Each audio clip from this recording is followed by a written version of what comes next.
Just chilling out. Hey. Hi, What's up, man? How are you doing? I'm well and you. It's super early here. Oh my goodness, I'm so sorry. It's super late here. I've had like a full day, so you've got like a full day ahead of you. So I guess we can just kind of like introduce ourselves. Hey guys, my name's Taylor Robbins. Hi Um, guys, my name's Kimon, and I'm from the United States, and but I'm from South Africa. so we are from two very different places. And so today we're going to be talking about police brutality.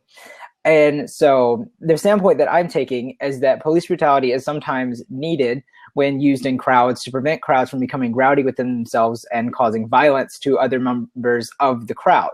So sometimes it's necessary. And I'm taking the stance that no matter what, police brutality should never be a thing, especially when dealing with a large crowd, as it will most likely make matters a lot worse than they already are at that present point in time. It's fair enough. It's really interesting because we are debating from two completely different countries that have two different backgrounds with police brutality. As most of you guys will know, like here in the United States, most of the time when you think of police brutality, you think of like the Black Lives Matter movement and protests that go on with that and stuff that happens outside of that. But things are different in South Africa, aren't they? Yeah, no. In our country, police brutality is a very sensitive issue because of our history. I don't know how it's taught in America, but I know most people know about apartheid or apartheid, as most people call it overseas, and there was a lot of racial police brutality in that time period of our history. But now that we're a newly democratic country and we've been free of the apartheid regime for about 21 years now, the effort of police brutality and the effect of police brutality has currently changed in that the police in our country now uh, they don't really maintain their mandate, whereas the mandate of the police is to serve and protect. And I'm Mm-hmm. sure that that's more of a global thing, where the mandate of Yeah. the police is to serve and protect the people. And Mm-hmm. now they have reached a point where it's attack first, ask questions later, and there seems to be no accountability. Okay, so that's fair. I can see that can be kind of like taken into the standpoints of like the same kind of position would be taken here in the United States when it comes to white police officers with pulling over, like for instance, black drivers or dealing with any people of color with any form of crime or anything. It seems that these police officers treat these people of color with more harshly and tend to attack first and ask questions later. However, you told me a little bit about like riots and stuff that happen or like peaceful protests that happen with like students and stuff in your country. Yeah. And so that's not really a problem that we have over here. So if you can give me a little bit of background on that, I would be greatly appreciative. Currently, what's happening in South Africa is the university students are currently protesting for free tertiary education, so for free university education. That'd be nice. And this has been something that has been promised to the people of South Africa by our current ruling government, and they seem to not want to fulfill their promise. And the Mm-hmm. students are very angry about it at this point because last year they decided that they wanted to increase our fees by about 3%, Oh, which to us is quite a lot of yeah. money. It sounds like a And small this percentage, but that's a really big number when you multiply it out. And this year, they wanted to increase it by a maximum of 8%, but that was left to the discrepancy of the university. So the students took to protesting, and last year there wasn't as much police brutality and force as there was this year. Last year we were very peaceful in the movement and we achieved our goal of having a 0% increase. This year they're trying to achieve a 0% increase as well as make the government realize that they have to maintain their promise and attempt to plan out free education for the foreseeable future. Although, when it comes to my standpoint on this issue, I don't believe that we are yet ready to achieve free education. We could in the future, but with the minority of our country paying taxes, it's not feasible at this point. But a 0% increase would be greatly appreciated as university fees are extremely expensive. Mm-hmm. Okay. So Well, now, when it comes to the protests here, there's a lot of chanting, there's a lot of singing, we have a lot of struggle songs, and we come together as a collective, whether Mhm. regardless of race. Race doesn't generally play a role anymore. As from our history, we've all come together as a collective generally.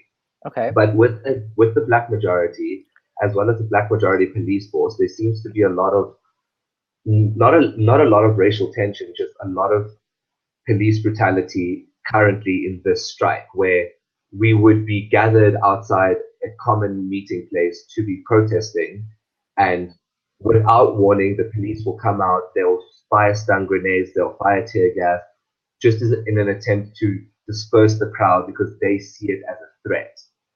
When it hasn't been in any way, there has been no threat of violence at that point. And as a retaliation, a lot of the students have gotten violent. There's been a lot of destruction of property. There's been a lot of throwing of stones. There's been a lot of racial slurs. And in general, it's gotten to a point where the universities had to shut down for a majority of 3 weeks, where we haven't had university at all due to so much civil unrest Wow. caused by the students and mainly as a response to the brutality by the police. That's why I'm saying that I don't think it's feasible for the police to ever just come out guns blazing. It shouldn't be your first response. That if you see a crowd, you don't know the situation, you don't know the protocol, but you come out guns blazing, you start shooting rubber bullets, you start shooting tear gas, you're going to incite the crowd, you're going to make it worse. The mob mentality will just increase and you will be causing more harm than good. Thus, you're not fulfilling your mandate to serve and protect the people, because Mhm. the people you should be protecting are the people you're attacking. With that, I think I'd have to agree with you when you say that the very first response should not exactly be, like shoot tear gas, use rubber bullets, like completely like try to get rid of the crowd as fast as possible. I wouldn't say that's always the right answer, but I do have to say sometimes I think that it is, simply because when you get a massive amount of people together, you have this small unit of police officers, right? This small, maybe SWAT team, Mm. maybe a couple units of these people. And so you've got 20 or so people against maybe 200, maybe 2,000 people gathered together. And in particular situations, you never really know how these people are going to react to just the simple presence of an officer of the law, to the simple presence of these people, because as protesters, it often is seen when the police show up, they're here to get rid of you. They're here to make you stop and make you leave your Mm. cause and make you stop. And so people want to stop the police officers from stopping them. That, And so, as kind of a prevention of being fought against, I can see why it would be used as like, all right, just launch the tear gas. Like, we'll get rid of them now. It'll be a lot easier than putting our officers at risk with this gigantic crowd in front of us. I can agree with you on that, but I want to ask you the question then. What determines the sometimes situation where it would be feasible to use a certain measure of force? I don't know how the situation is in America, but in South Africa, we don't really have a set of like There's not. rules or like set criteria almost that say in this situation you handle it this way. And also, is there a person on the ground who calls the shots, who makes the decisions, who would be accountable then? What's the protocol in place? How do you determine whether this sometimes situation is feasible, or when should you do it? And so that's the really interesting part of it all, because they're really over here, there's no set way for it to be done either, right? So like it's always just like a single officer or a single person that makes the decision to start something, and typically others follow the lead of one. Mm. It's kind of like, just like one drop of water and just it kind of the river flows. But the way that I see it kind of happening, just from what you've told me about your country and also seeing about it in my country, is people take history into account when they're doing these. So in both accounts that we're talking about, protests in your countries have been violent in the past with racial tension and such. And over here, there has always been racial tension between blacks and whites, or really whites and people of color. And so that's where the brutality kind of comes out. That's where people seem to act first and think later. And so instead of thinking about it rationally and having guidelines, which no country really seems to have guidelines as to like when it's okay to do this and when it's not okay to do this, it's kind of more like a situation-based thing, which I don't really agree with, because I agree with you when you say like shouldn't be a first response thing. It should be kind of a last resort thing, but it should also be kind of like observed beforehand before saying like, hey guys, go get them. But as far as history goes, I can see like when having dealt with a particular group of people or a particular nation or race, and having bad relations with those in the past, and knowing their kind of response to when these people show up to a particular area, or when the cops show up, or when the police or what have you show up, then when they can expect violence, or in the past when there has been violence towards them, it's kind of like a fight or flight kind of thing. It's just act before you're acted against, if you get what I'm saying. Just history does tend to repeat itself, and people do kind of tend to form habits. And so if people are doing what people have done in the past, and the police only have to go by like, this is a situation that happened in the past, and like maybe perhaps like 3 officers were killed in this instance with a protest, we don't want this to happen again, launch the tear gas now, we'll save lives. I think that's kind of the mentality that can come from it. And I think that's kind of where that act first, think later kind of comes from in today's settings. Go ahead. I can agree with you on that, in that it is almost a historical response, where history has dictated that protest gets you recognized, it gets you what you want. And I don't know how true it is in your country. It's that protesters can turn to violence, but it's almost as a form of getting media attention, because you're not recognized within the media unless it's, for lack of a better term, a dramatic situation. Unless there's an episode of violence, unless there's a form of police brutality, there's a form of racial slurring, it won't gain the media attention to be recognized by the higher powers within that specific country. So I don't know how true it is over there on your side, but with us, it seems to be the case that to get attention, you need to do something violent. So there have been instances where the students have disrupted our lectures, where they have broken down into buildings, they've tried to burn down libraries. And that's where I disagree with any form of a movement, because there's no need for violence to get your point across. Which, I mean, historically, we've proven both with the civil rights movement and with the majority of the apartheid movement that peaceful protest does work. It does achieve your goal. But even peaceful protest seems to be triggering this sort of high pressure situation within the authorities that I don't know how to deal with this. I don't know. I'm not trained for this. And then they spring into action. And that's, in any situation, that just shouldn't be the case. There should be a form of training that deals with this. I mean, don't American SWAT teams deal with this, where there's one, I mean, you see it in all the movies. I don't know how true it is.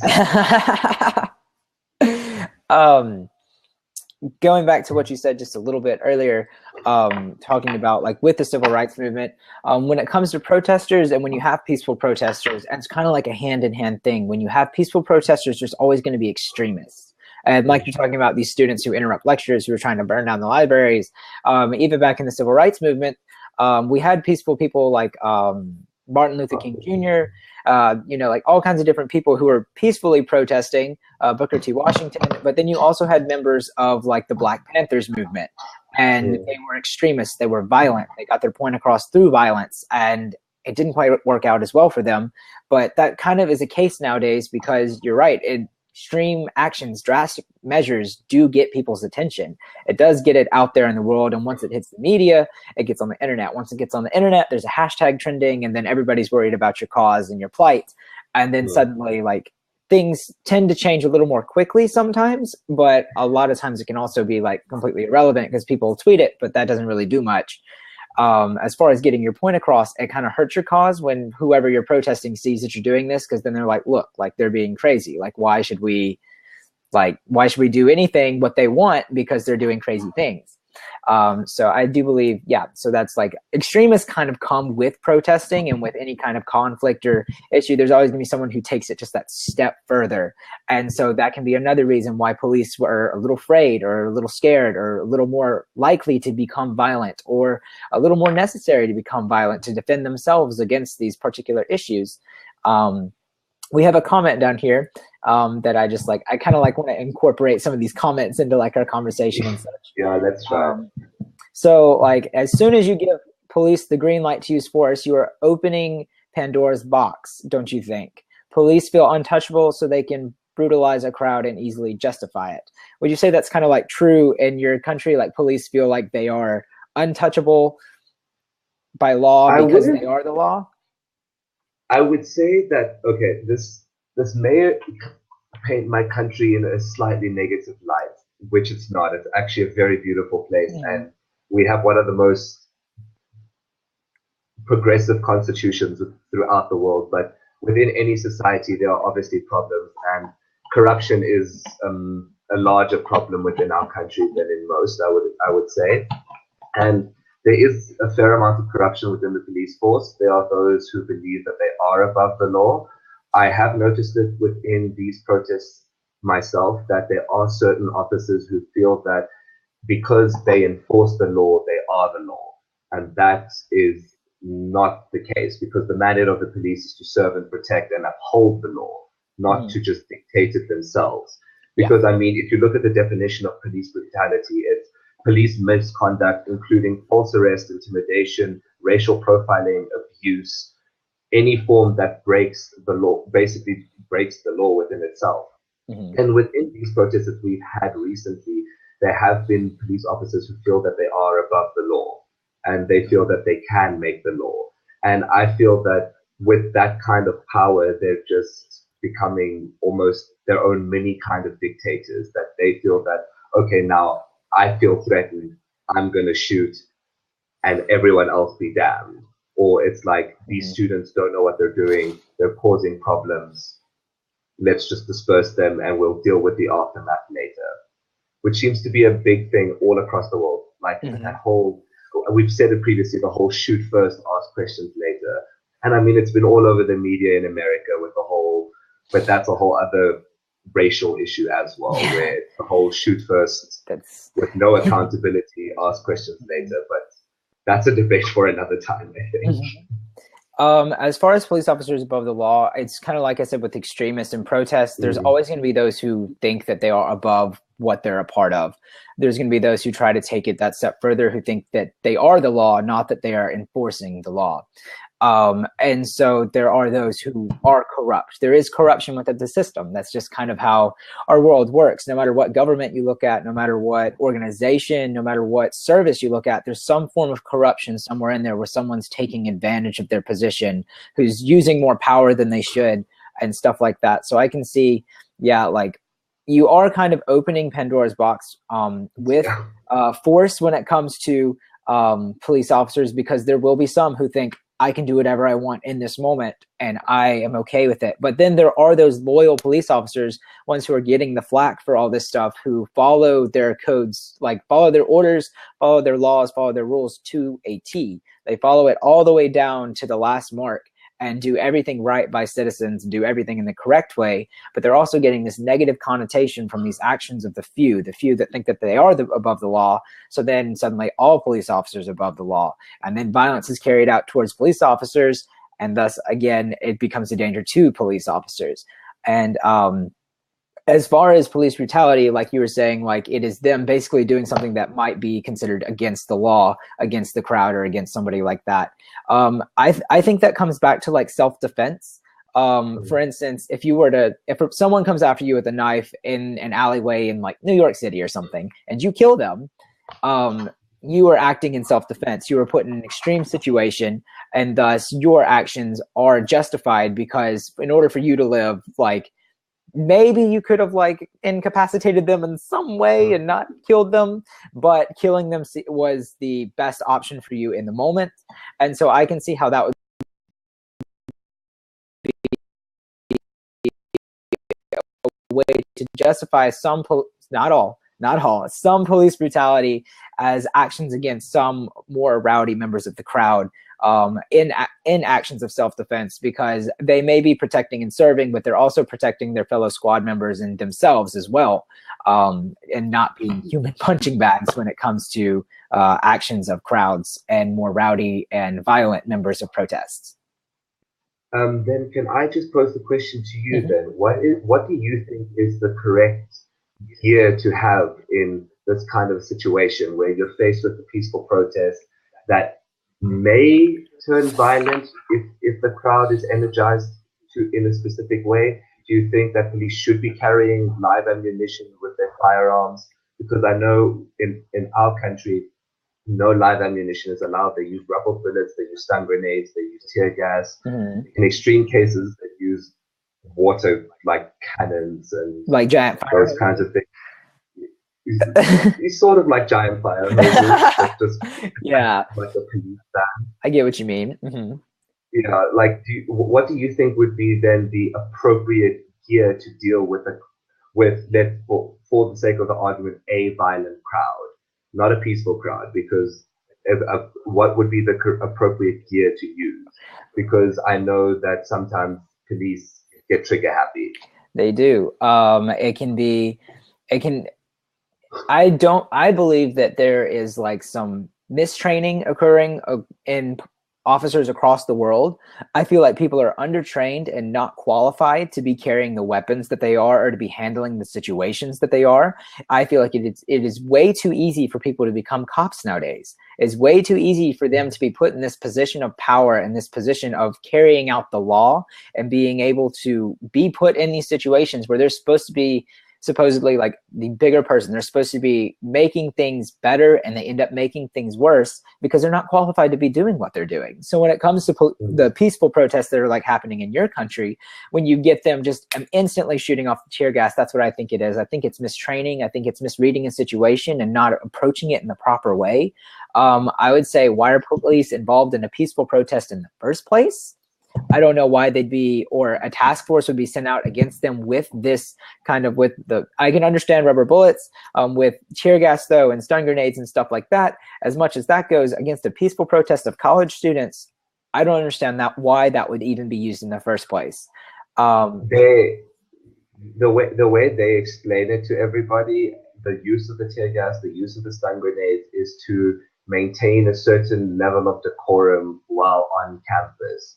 It's due to the fact that there have been incidences of violence off campus, okay. whether it be student on student violence, because there have been those of us who have wanted to attend our lectures, especially those of us in the medical field, Yeah. because they prevented us from seeing patients, and that angered some of the older students. They've prevented certain graduations from happening this year, so the workforce has been delayed in our country in um, certain fields such as engineering, lawyers, some teachers. In those instances, so there has been a level of student-on-student violence. So the police presence is for student safety, as well as the safety of the safety of the buildings, because there have been in cases of incited anger where they have started defacing buildings and they have started to break down, try to burn down libraries, as I mentioned earlier. So there has to be a certain level of safety that they need to maintain, Mhm. because because not everybody's supporting the protest now, because the protests have become more violent and more racially charged this year than they were last year. A Mhm. lot of a lot of the racial slurs that have been this year is one of white privilege, and that Mm. there hasn't been that much support for this year's movement is due to the fact that there's white privilege and nobody actually cares about the poor black student. That's a lot of the platforms that they're taking, which isn't true, because free education is for everybody. It's not just for Mhm. the privileged, it's not just for the poor. It's for everybody that this needs to be achieved for. So there's been a lot of miscommunication, especially from the university side as well as from the protester side, because the leadership of this year's protest is not that good. So if Mhm. we can unpack that a bit more and discuss leadership of protest as well, because I find that the leadership of a protest determines quite Mhm. largely whether a protest will become violent or not. Because some leaders see violence as a last resort, it's to gain attention, to get their point across, whereas others see it as the initial response, so Mhm. that they can get the media attention, they can get the attention of their superiors, they can get the attention of the government, and thus they can achieve change. And that seems to be a very current thing with new leadership, is that they seem to think that violence works. Okay. Yeah, so I really think it's interesting that this one topic just it sources out of so many different things, right? And it comes from so many different issues, and these issues are globalized. So like racism is even a thing over in South Africa, just as much as it is with white privilege being a thing. It is over here in the United States, and it seems like that's been on the rise in the past year, just a really big thing, causing a lot of tension. You did say when it comes to like protest leaders, and that can cause some like it really does determine like whether how the protest is going to go, like who's going to do what, what people follow their leader, people follow what they say. Um, and sorry, one of my buddies just like texted me and it popped up on my screen. He was like watching the debate with a screenshot of us. Anyways, but when it comes to leaders of these protests, I can see how also when the government or when the police force see the particular leader that's leading this protest. So, for instance, like here in America, when people knew that MLK was going to be in a town doing a big protest in the civil rights movement, um, bigger people that he was told not to come. He was told not to protest, like in Birmingham. He was told not to come or he would be arrested. Everybody that protested would be arrested. They brought out the gigantic water cannons, fire hoses, used them on those people, sent dogs after people. And just because they knew who the particular protester was, even though he didn't have a violent history, it's because he was a very persuasive person, and they did not want to. They didn't want civil rights continuing down in the South. They didn't want it down in Alabama, and so they didn't want him there. And so I can see police brutality also being misused as a form of fear, a fear of change, a fear of what the protest is actually for. And so that's again another form of corruption that's happening within the government and within police forces. And so but also with the fear of bigger leaders, it can also come back to extreme leaders. If you know someone has been violent in the past, you're going to be more willing or more likely to act first and think later, out of preventing this person from getting to that violent point. Because if there is a violent leader in front of maybe even a peaceful protest, if he's known to get worked up and get riled up, and once he sees the police, he goes crazy, you're more likely to, stop it where it is. I don't know any particular examples to give you on that one, but like you get my train of thought when it comes to that. You did ask. Would you? Mhm. Go ahead. Yeah, sorry, then continue. No, I just wanted to know, would you think that this corruption would stem from a federal level or from a state level I think it stands at all within your levels. country? I just think there's a lot of corruption in. I don't agree with a lot of things that happen within my country. I know, for instance, there's a lot of things that need to get redone. And just as far as police training and then corruption within the government, corruption's in all governments and it's all over the place. And it's spread through so many levels. And all it takes is one individual to ruin the whole system for everybody. And so that's really just kind of how it is. And there's no perfect system, and it'll never be perfect. There'll always be corruption and everything, just because that's the way people are. You did ask me earlier, though. I answered about peaceful protesting and the proper way to do that. And so now I'm going to talk about violent protesting.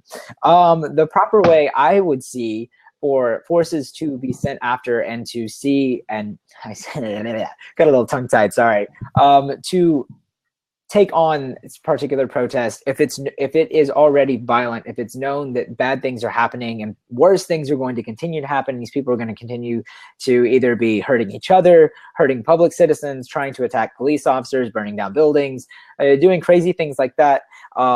I do believe that action is needed in the moment because there is already violence occurring and you want to prevent as much as possible. However, you don't want to incite even more violence by provoking the crowd even further. Measures need to be taken, and I don't really know all of these situations and guidelines for police officers and the best ways to handle all of the issues. So for that, I do not have the particular answer and strategy, I would say, for it. But I do think that there needs to be someone who's observing, who knows the situation of what's going on the ground, and to be kind of over everything, being like, everybody needs to stay calm. And that's another thing, is officers need to stay calm when on the ground. A lot of times they can become afraid by a violent crowd. I know personally, if I had just like a riot shield and a gun with rubber bullets in it, I'd be kind of terrified if there were 300 angry people throwing rocks at me and being angry. I would be absolutely terrified because once they overwhelm you, like, you don't know what's going to happen. It can get kind of crazy. And so when acting on those particular issues, using force as a definite requirement, and sometimes that can result in brutality when it comes to the crowd acting back against that force, because force would really be the only way at that point to rein in the crowd and kind of get people to disperse and calm the violence down and get it down to a manageable level. And of course, the crowd most likely isn't going to like that, because they're already crazy over something. They're already, crazy isn't the right word, stirred up over something and rioting over for one reason or another. And so once they see some new, it's like poking a bear with a stick. Once you poke it, it's just going to get madder, and it's just going to attack whatever just poked it. And so it's kind of a back and forth issue when it comes to violence against police officers and then brutality against people. And it all seems like self-defense from one point or the other. You get where I'm coming from when it comes to that? Yes, it'll that all boils down to perspective. But then I bring up the question of accountability. Okay. Because there seems to be a massive lack of accountability, especially with such an extreme response. And it seems that the lack of accountability, because in your country, I think the majority of your police force is white, and that seems to be an issue. I'm not saying that it should be, but it does seem to be an issue. It is. But there seems to be a massive lack of accountability, because in our country, there's the majority rule our country, whereas the minority are being not oppressed. The majority are being discriminated against. Okay. In yours. But not that I'm saying that it's happening now, but that just seemed that just was the case, where it was a minority being oppressed and a majority being oppressed historically. But my main thing is here when it comes to accountability. Where would accountability fall in? Because police officers have to be held accountable for the brutality that they inflict upon people, but the people also need to be held accountable for what they inflict upon police officers, because police officers are people. Yes. And they are just trying to do their job. I'm definitely not disputing that. They're just trying to do their job. But I don't think that violence is a response that should be taken, because that will make it worse. There's literally no other way of saying it. It will make it worse. It's kind of like I don't know. I think it kind of goes back to the argument of fighting fire with fire or not fighting fire with fire. There are people who say like you shouldn't, and there are people who say that you should. There are people who say that you should always peacefully go about resolving things, and other people say that you should take action and resolve the issue as quickly as possible. Again, that does come down to perspective. As far as accountability, accountability is something that really needs to be taken a look at and redone. It's a worldwide thing, and it's bad here in the United States, and that's where most of the issues come from. A lot of the things that you'll see when it comes to the Black Lives Matter movement is white cop shoots black person. That's what happens, and oftentimes the cop gets away with it. They get off scot-free, and the case is kind of swept under the rug. The facts are kind of like, like what really happened. I know what the police officer says what happened, but I don't know what happened because the other person's dead. And so as far as accountability when it comes to protests and things like that, I do believe that every action that an officer takes while on duty needs to be accountable. They need to be held accountable for everything, and they need to be able to justify any action that they take, especially if it's extreme. And if it's not justified, they need to do time for it. They need to take the punishment as much as a citizen would who attacked a police officer or another citizen, since they are people. They are not above the law. They are just enforcing the law. They aren't the law themselves. And that's something that is just a big problem. And so accountability is something that is not being taken as seriously as it needs to be. And a lot of times people just say, oh, well, they're a police officer, like you would have done the same in their shoes. But at the same time, we don't always know the situations. And like you said in the past, people are known to get trigger happy, and they're a lot quicker to draw their gun than they are to ask questions, to think of another solution. It's a lot easier to shoot first, think later than to pause and like look at the whole situation. Of course, that it could be argued that whole second that you take to think could be like a moment between life and death for you. You not drawing your weapon now could result in them drawing their weapon and it being over. But accountability is something that it's very difficult, because when it's just an officer and a dead person, there's only one word to take, and there's really no other facts. As far as when it comes to a crowd, things are so crazy. Most officers are focused on the problems that they're facing, and other members of the crowd are focused on either fighting with other members of the crowd, if it's a violent protest or whatever's going on. And oftentimes the positions can be biased. Reports of police officers as to what could actually happen probably are more biased of what on the police officer side, as opposed to a person of color being on the person of color side. You get what I'm saying?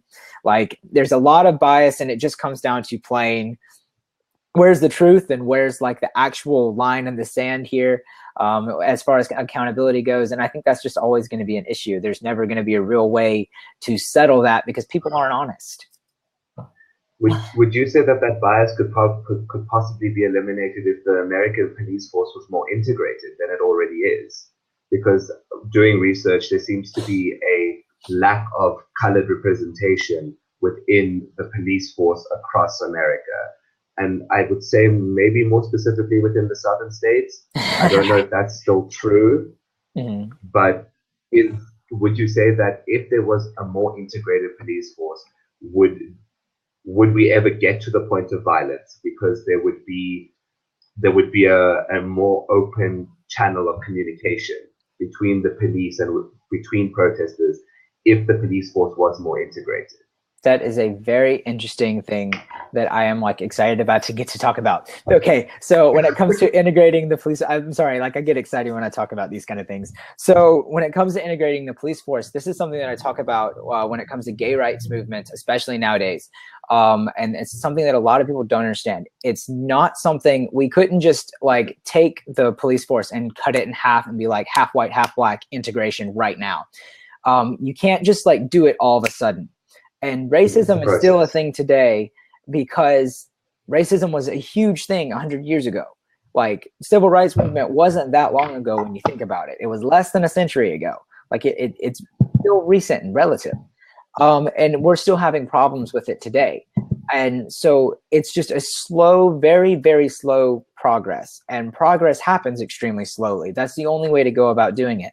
An example that I think I can use is, as a yoga instructor and slowly improving my flexibility, I can only do that small, tiny increment at a time. I've been stretching for almost a full year now, and I can now touch my toes. That's my improvement. It just takes very small increments. And so when it comes to integrating the police force, if you were to try to integrate it right now, what would happen would be racism between police officers. It wouldn't just be racism between officers and citizens. You'd have officer and officer conflict as well. And then your problems would escalate beyond just in the field, would also be in office. And it would just become an even bigger issue. As far as slowly integrating it and slowly reducing racism, I think as racism slowly goes away, which at the moment it's been going on for hundreds of years at this point in time. And so it's still a thing. And I think it's going to be a thing for a very, very, very long time. Unfortunately, I'm not saying that I want it to be a thing by any means. I'm just saying that just as people, we tend to think that we are better than others, there's just some of us that do. And then there are others that you think everybody's equal. And it's just difficult to get the entire world on the same page when it comes to things like that. So as far as what I think about what would happen if we were to do it over a long period of time, I think relations would get better, but it still wouldn't solve the issues that are happening now. Right now, I'm not really sure exactly how to fix. I'm not exactly sure how to fix everything when it comes to like the Black Lives Matter movement and everything like that, because I don't see a right or wrong answer when it comes to that. It's just somewhere in the gray. And so integrating to solve the issue slowly, but it wouldn't be fast enough for the people's demand. And by the time that it was work, the issue would almost be irrelevant, because with that slow form of progression, things would change without people really noticing it. And so then racial tension would be less without them really paying much attention to it. So then they'd still look back and be like, well, we didn't change this back then. Do you see where I'm coming from when I say that? I do. I understand completely where you're coming from. It's true, integration is a longer process. And the civil rights movement, a lot of things were achieved, especially in the 1960s. You've got the 64 Acts, the 65 Acts. We learn a lot about your history when we study it here in our country, just so you know. Cool. As well as our own, we draw parallels between the two. But do you not but institutionalized racism does seem to be a core issue Mm-hmm. within a lot of protests that happen all around the world. Mm-hmm. And the fact is, the issue of institutionalized racism hasn't been addressed because a lot of governments, I'm not including my own here because we're a very young democratic country. We're only celebrating our 21st year of democracy, where Hey. we abolished all forms of laws that were against any one specific person. And I mean, obviously, everyone knows that Nelson Mandela was the cause behind all this. He created the current constitution that we're using, and we're using a very progressive constitution. Although the thing is, institutionalized racism, even in my country, is still a core issue and people refuse to acknowledge that it's still a thing. They think that since we've had so much time, even a short period of 21 years or period of 40 years in America, where they think, oh no, we've had enough time, racism doesn't exist anymore. Mm-hmm. And it seems to be a very naive way of thinking where people think that you can just do away with something overnight. Mm-hmm. So I think we agree on that, is that things take time. But I do think a there needs to be a communication between the powers that be and the common man. And that seems to be lacking. There seems to be a lack of engagement between those who govern us and we who are governed. Mm-hmm. And when we take a stand for what we want, it seems to be wrong in the government's eyes, even though they make a lot of promises that they don't keep. And even though And they're then supposed to represent what we are saying. what we say, Yes. exactly. Okay. Yeah, I can definitely roll with that. Yeah, I definitely think there's some miscommunication between all the different levels of government as far as it goes. And when Yeah, it you comes, guys are complicated with your government, hey? I don't even understand it, and I live here. I get how most of it works. It's just like there's things that just and it takes a lot of research and a lot of understanding, and it's very different and complex.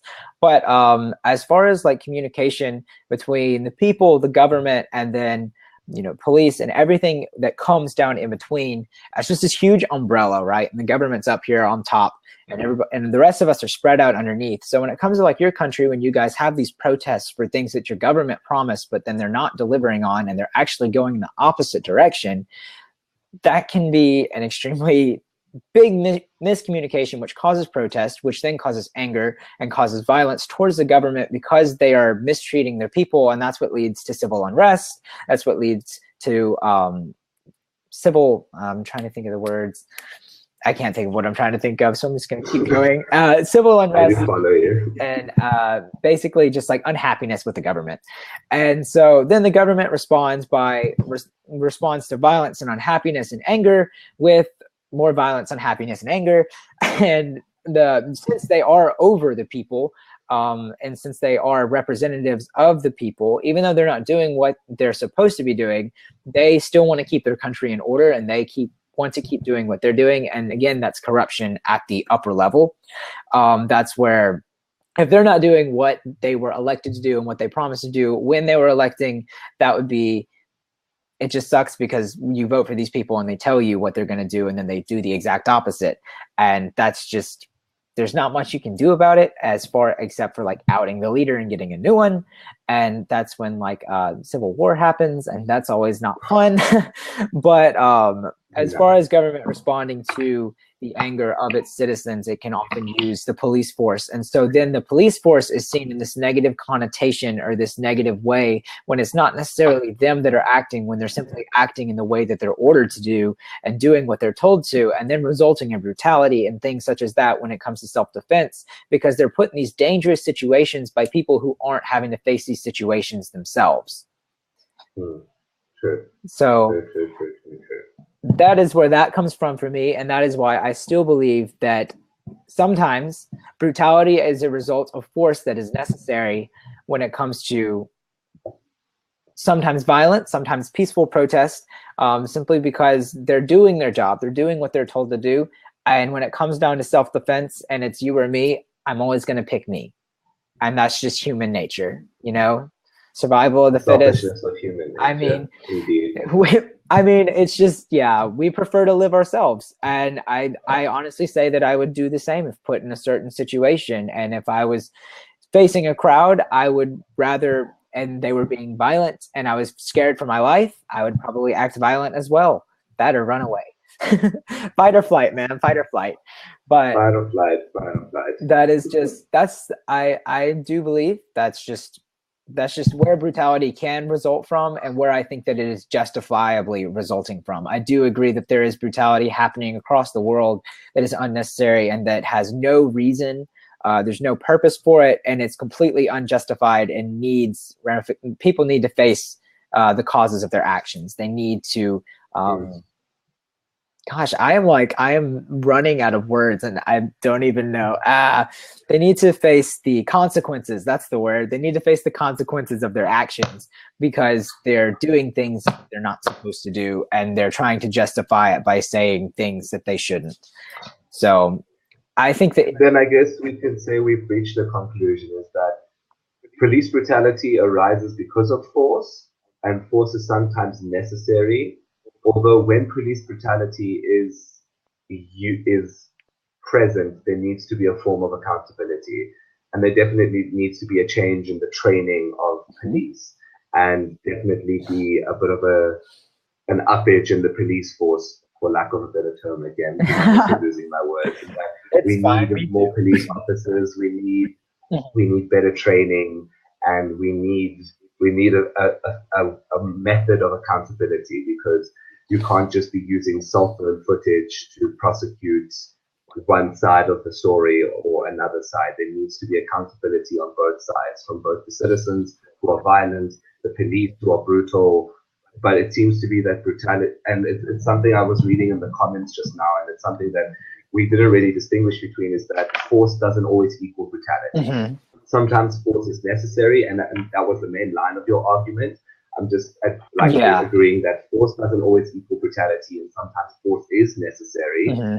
I'm agreeing to that now, but Yes. brutality can never be a thing because brutality will always just incite more violence, and it will make things worse, and it will cause even more civil unrest. Okay. On that point, I do believe that we are reasonably agreeing to disagree as we see it, but we do agree on most of the issues that we've discussed and come to conclusions. Yeah. And I've really enjoyed this discussion. I learned a lot about South Africa, and I also learned a lot about You should come visit. Don't tempt me. I've learned so much. I'm so glad that I've learned so much because there's so much happening here in the United States that we are so centralized thinking that it's only happening here, and then looking out, it's happening all over the world. We're stuck in our little shutters. And so it's interesting to think that these are issues, and so they're happening on different terms, but they're happening at the same time just all across the world, and they're based in the same types of issues. And so I just really think that it's like really interesting that all of these issues correlating across the world are happening at the same time, just at different degrees. And so I agree that force can be used and force can lead to brutality, which you say, which is never a thing. And I say sometimes is a thing out of self-defense. It is just, that's just how we see it, but that's totally okay. But viewers can decide their own opinions, and that's, of course, there's no right or wrong answer when it comes to that. That's just simply how it is, because brutality is something that is not, it is not the same thing as force. You are right with that. It is not something that is intentionally set upon, except it is not something that should be intentionally set upon. I think that's something we can agree on. Police brutality isn't something that should be intentionally done. It should be, in my opinion, and in the moment, like, I'm about to get whacked with a giant stick, I need to stop that kind of thing, for lack of a better example.